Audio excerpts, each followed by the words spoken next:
Egypt burning, at this time on Al Jazeera. Fearless journalism. But still, they're not finished yet. In-depth documentaries. The war is over, but the suffering continues for the Tamil civilians displaced by the conflict. Informed analysis. What exactly are you protecting them from? They are not ready to go to their areas. Exclusive access. I'm talking to the Sri Lankan president. When somebody attacks you, you have to defend yourself. Al Jazeera goes behind the headlines to cover the story from every angle and every side. As geeks take on dictators, bloggers turn dissidents, and social networks root for social justice, governments are going cyber, spying on their citizens, erecting firewalls like iron curtains, and closing down websites. We ask, is cyber-generated change virtual or real? Empire at this time on Al Jazeera.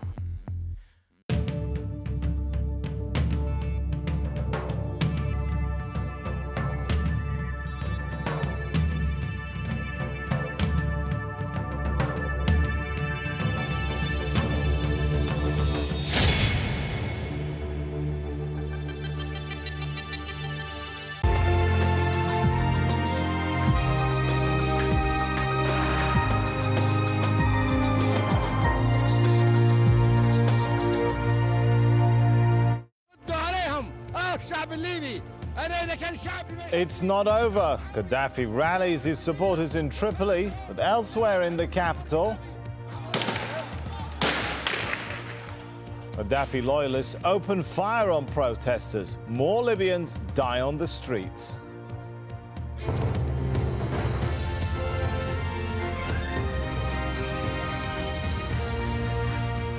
Hello and welcome to Al Jazeera, live from Doha. I'm Sami Zaidan. As the United States and others slap sanctions on Gaddafi, his son challenges the world to find any wrongdoing. I personally urge the Europeans to send fact-finding mission to Libya as soon as possible, because we are not afraid of facts.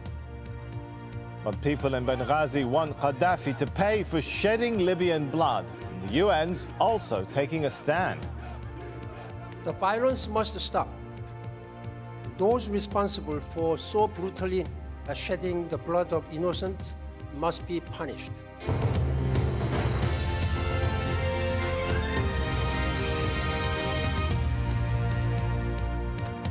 In Libya, people are waking up to a 9th day of turmoil. But longtime ruler Muammar al-Gaddafi says his son's safe and they're going nowhere, despite growing support for anti-government demonstrators, both at home and abroad.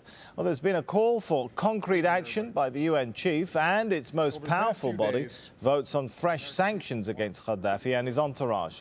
Well, this after the Libyan leader joined his supporters in the capital, again vowing not to step down from office and to fight to the end.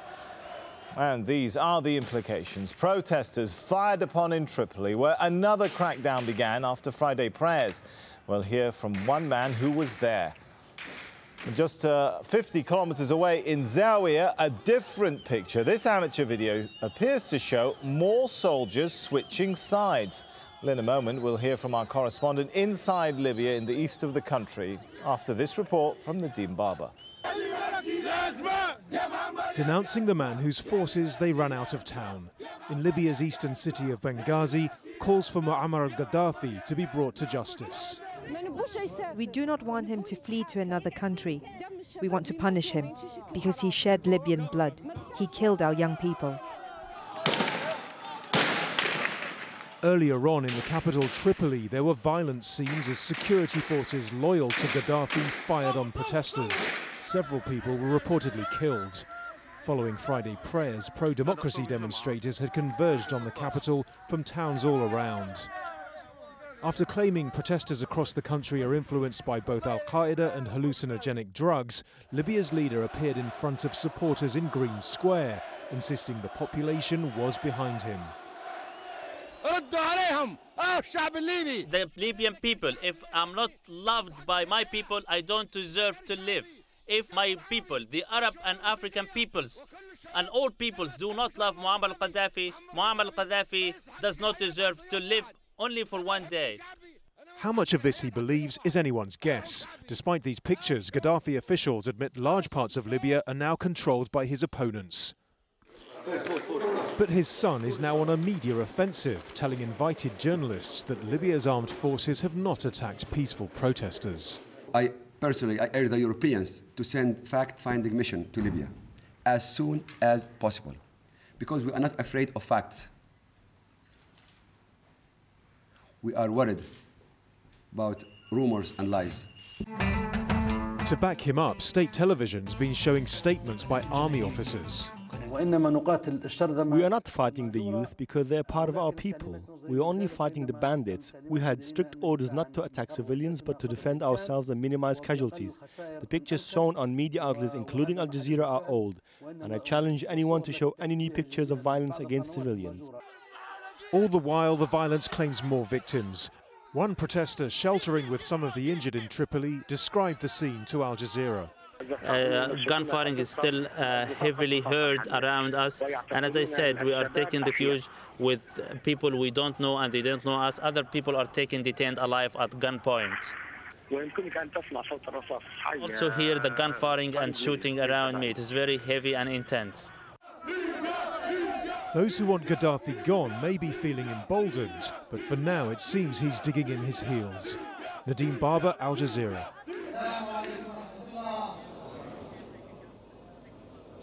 As soon as the Friday prayer ended, the banners were pulled out and the protest began.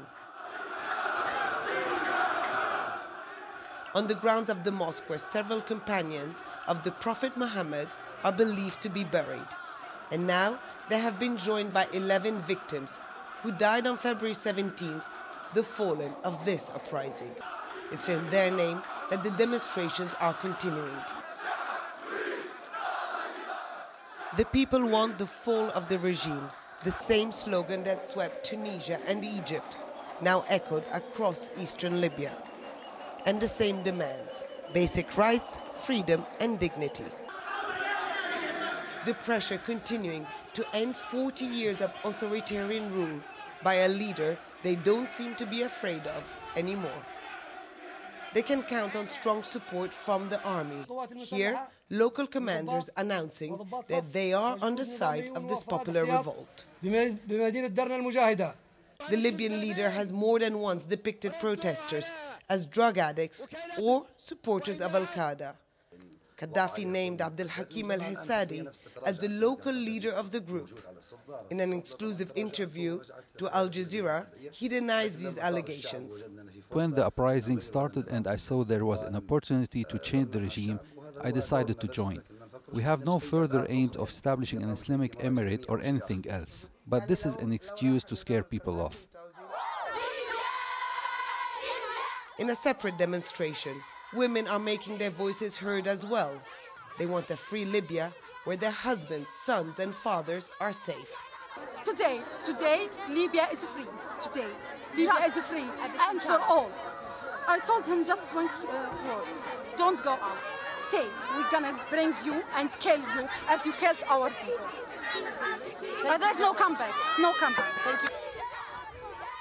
For many protesters, this is the first time they dare to speak up. But it's certainly not the last one for the sake of future generations.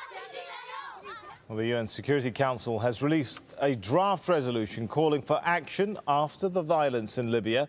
During the meeting late on Friday, Libya's UN ambassador denounced Gaddafi, who he'd called his friend just 3 days earlier. Mohammed Shalgham also criticized Gaddafi's attacks on civilians. In an emotional speech, Shalgham said he could not believe the violence the leader was inflicting on his own people. He asked the UN to help save the Libyan people. Well, Ban Ki-moon also urged the UN to act right away and gave harrowing details of the violence. Estimates indicate that more than 1,000 people have been killed. The eastern part of the country is reported to be under the control of opposition elements who have taken over arms and ammunition from weapon depot. There are daily clashes in at least 3 cities near Tripoli. The streets of the capital are largely deserted. People cannot leave their houses for fear of being shot by government forces or militias. Colonel Gaddafi's supporters are reportedly conducting house-by-house searches and arrests. According to some reports, they have even gone into hospitals to kill wounded opponents. Well, Scott Heidler is following events at the UN. Here's the latest from the headquarters in New York.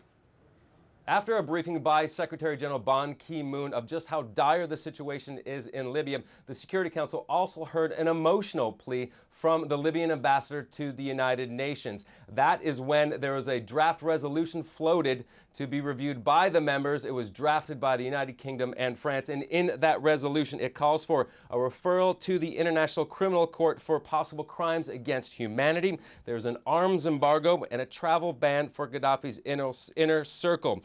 Now, this resolution, a draft resolution, is going to be looked at again by a special session Saturday by the Security Council, and all indications are right now that it's expected to pass. Now, it has broad appeal, and that's not just from Western nations. There has been a unified voice of the international community that something needs to be done in Libya, and it appears as though Saturday is possibly when the Security Council will actually do something.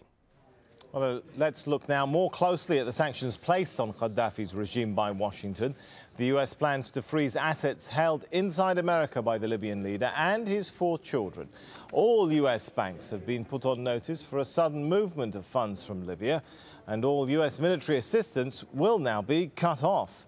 Well, I'm joined again in the studio by Yusuf Bouandel, a professor of international affairs at Qatar University here in Doha. It looks like the sanctions moves are really coming together now, isn't it? The US is announcing sanctions, NATO sanctions, the UN supposedly finalizing their sanctions stuff. But will any of this have the sort of impact that needs to be brought to bear to stop killings? Well, for the time being, I don't think that the sanctions outlined so far are going to stop the killing.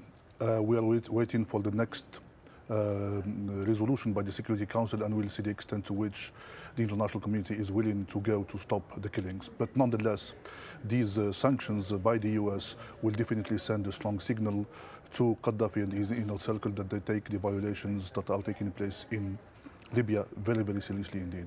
Is it a good idea? I mean, some are calling for troops to go in. Is that a good idea, or would that simply make him look like a victim? I don't think it will make him a victim, because in the eyes of his own people, he is very guilty, and they want to get rid of him. Depending on how the situation develops,